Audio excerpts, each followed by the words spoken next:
হরে কৃষ্ণ। বন্ধুরা বন্ধুরা আপনাদের বাড়িতে কি বারবার ব্যাঙ ঢুকছে? এবং বাড়িতে যদি কখনো ব্যাঙ ঢুকে যায় তাহলে আপাতত দৃষ্টিতে আর এই ঘটনাটিকে আমরা সাধারণ বিষয় বলেই মনে করি, কিন্তু বন্ধুরা আপনি কি জানেন বাড়িতে এই ব্যাঙ ঢোকার মধ্য দিয়ে এক গভীর তাৎপর্য লুকিয়ে রয়েছে?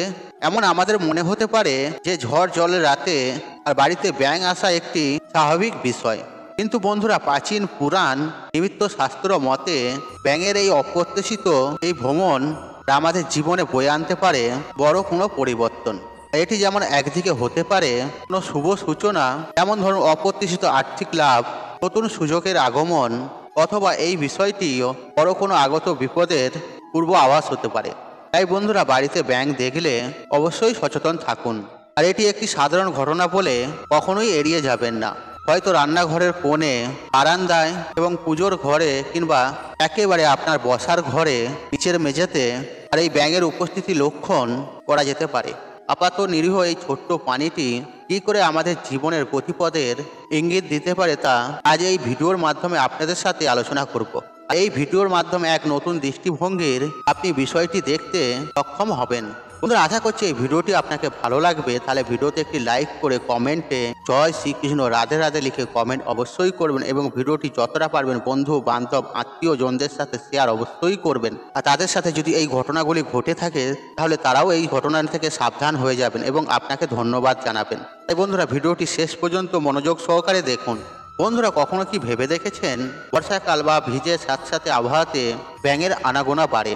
কিন্তু বন্ধুরা ভেবে দেখুন তো, বছরের অন্য কোনো সময়ে যখন চারপাশ শুকনো অথবা বিশেষ করে রাতের অন্ধকারে যখন সবাই ঘুমিয়ে পড়ে, আর তখন যদি হঠাৎ আপনার ঘরের মধ্যে একটি ব্যাঙ এসে পড়ে, তাহলে কি কেবল একটি সাধারণ বিষয় ঘটনা? আগে না বন্ধুরা, নিমিত্ত শাস্ত্র মতে এমন অপ্রত্যাশিত আগমন কোনো না কোনো অলৌকিক সংকেত বহন করতে পারে। হিন্দু শাস্ত্র ও পুরাণ অনুসারে ব্যাঙকে অনেক সময় ভগবান ইন্দ্রের বার্তাবাহক হিসেবে দেখা হয়। এটা বিশ্বাস করা হয় যে দেবরাজ ইন্দ্র যখন বৃষ্টির মাধ্যমে কোনো বার্তা প্রেরণ করতে চান, তখন ব্যাঙ তার প্রতীক রূপে আবির্ভূত হতে পারে। আবার দেশের বিভিন্ন প্রান্তে এমন লোক বিশ্বাসও রয়েছে যে ব্যাঙের আগমন ঘরের ভেতরকার স্বাভাবিক স্থিতিকে নষ্ট করতে পারে।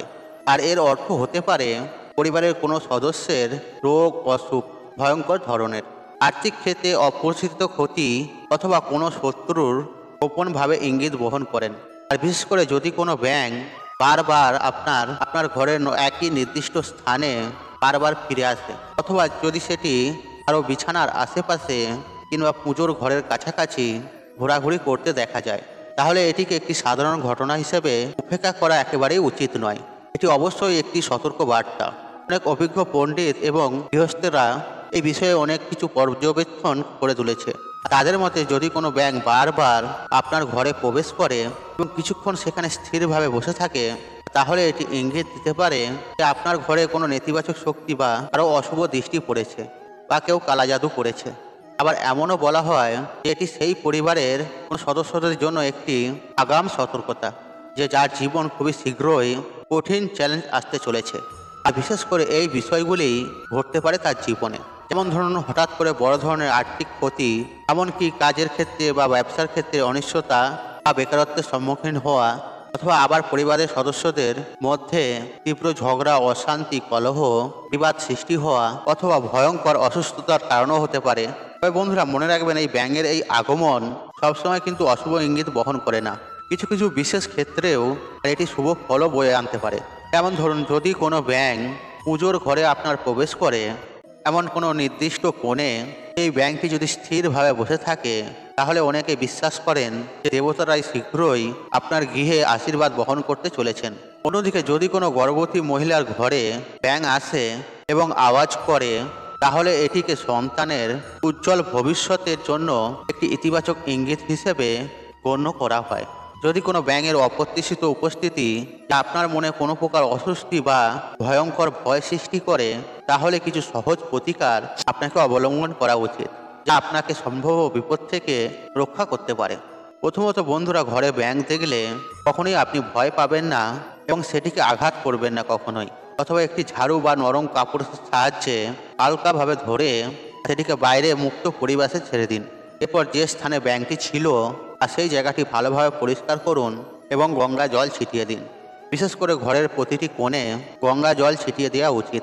আর সন্ধ্যাবেলায় ঠাকুর ঘরে একটি প্রদীপ জ্বালান এবং লক্ষ্মী নারায়ণ দেবের কাছে এই প্রার্থনা করুন, হে ভগবান, আমাদের গৃহে যেন কোনো অশুভ শক্তি না প্রবেশ করতে পারে, কারো খারাপ দৃষ্টি না পড়ে, কেউ আমাদের ক্ষতি না করতে পারে, আমাদের সকল বিপদ থেকে তুমি মুক্তি করো। বলা হয় ব্যাঙ আসার পরবর্তী 3 দিনের মধ্যেতে 1 মুঠো কালো তিল, 7টি লবঙ্গ এবং সামান্য ধুলো গুঁড়ো একসাথে মিশ্রণ করে জ্বলন্ত আগুনে নিবেদন করলে ঘরের সমস্ত অশুভ শক্তির প্রভাব বিনাশ হয়। আবার শাস্ত্র মতে শনি ও রাহুর অশুভ দৃষ্টি বা প্রভাব থাকলে ঘরে ব্যাঙের আগমন বেশি ঘটতে পারে। তাই বন্ধুরা, শনিদেবের মন্দিরে গিয়ে সর্ষের তেল অথবা সর্ষের তেলের একটি প্রদীপ নিবেদন করুন। তারপর আপনার গৃহের শান্তি কামনা করুন। বন্ধুরা, আমাদের ঘর কেবল ইট, কাঠ, পাথরের তৈরি একটি স্থান নয়, এটি আমাদের শক্তি এবং আশীর্বাদের কেন্দ্র। যদি কোনো অসহায় প্রাণী, যেমন ধরুন একটি ব্যাঙ, অপ্রত্যাশিতভাবে আপনার ঘরে এসে প্রবেশ করে, তবে বন্ধুরা এটিকে অবহেলা কখনোই করবেন না, বরং শান্তভাবে এর অন্তর্নিহিত বার্তা বোঝার চেষ্টা করুন এবং সঠিক প্রতিকার করুন। মনে রাখবেন, সচেতনতা এবং সঠিক পদক্ষেপের মাধ্যমেই আপনি আপনার পরিবারকে বড় ধরনের কোনো বিপদ থেকে রক্ষা করতে পারেন। আমাদের গৃহে প্রত্যেকটি প্রাণী আসায় কোনো না কোনো অর্থ ইঙ্গিত দিয়ে থাকে, যা আপাতত দৃষ্টিতে এটি শুভও হতে পারে, অশুভও হতে পারে, কিন্তু এই সাধারণের মধ্যেই লুকিয়ে থাকে এক গভীর বার্তা। আর এই বিষয়টি প্রায় আমরা সকলেই জানি। বাড়িতে যদি ব্যাঙের আগমন বেশি ঘটতে থাকে, তাহলে বন্ধুরা সেই বাড়িতে সাপের আগমনও বেশি ঘটে, যা নিঃসন্দেহে আমাদের ক্ষেত্রে বড় কোনো ক্ষতির কারণ হতে পারে। তাই বন্ধুরা, বাড়িতে ব্যাঙ ঢোকা বা ব্যাঙ থাকাকে অবহেলার চোখে কখনোই দেখবেন না, কারণ এই বিষয়টি পরবর্তীকালে আপনাকে বড় বিপদে ফেলে রাখতে পারে। তাই বন্ধুরা, আপনার বাড়িতে যদি ব্যাঙ আসে তাহলে কখনোই ভয় পাবেন না এবং আপনি সতর্ক থাকবেন। আপনি যতটা পারবেন সেই ব্যাঙকে আঘাত না করে তাকে নির্দিষ্ট স্থানে পৌঁছে দেওয়ার চেষ্টা করবেন। তাই বন্ধুরা, আশা করছি এই ভিডিওটি আপনাদের ভালো লাগে। তাহলে ভিডিওতে একটি লাইক করুন, একটু কমেন্ট করুন, একটু শেয়ার করুন এবং বন্ধু বান্ধব আত্মীয়জনদের সাথে শেয়ার অবশ্যই করুন। মনে রাখবেন, আপনার একটি শেয়ার অনেক মানুষকে উপকৃত করে তুলতে। আর আপনি যদি আমার চ্যানেল নতুন হয়ে থাকেন তাহলে চ্যানেলটি সাবস্ক্রাইব করুন, পাশে থাকুন অন, কারণ নিত্য নতুন ভিডিও সবার আগে দেখার জন্য। ঈশ্বর আপনার মঙ্গল করুক, আপনি সুস্থ থাকুন, নিরোগ থাকুন, আপনার দিন মঙ্গলময়। হরে কৃষ্ণ কৃষ্ণ কৃষ্ণ হরে হরে।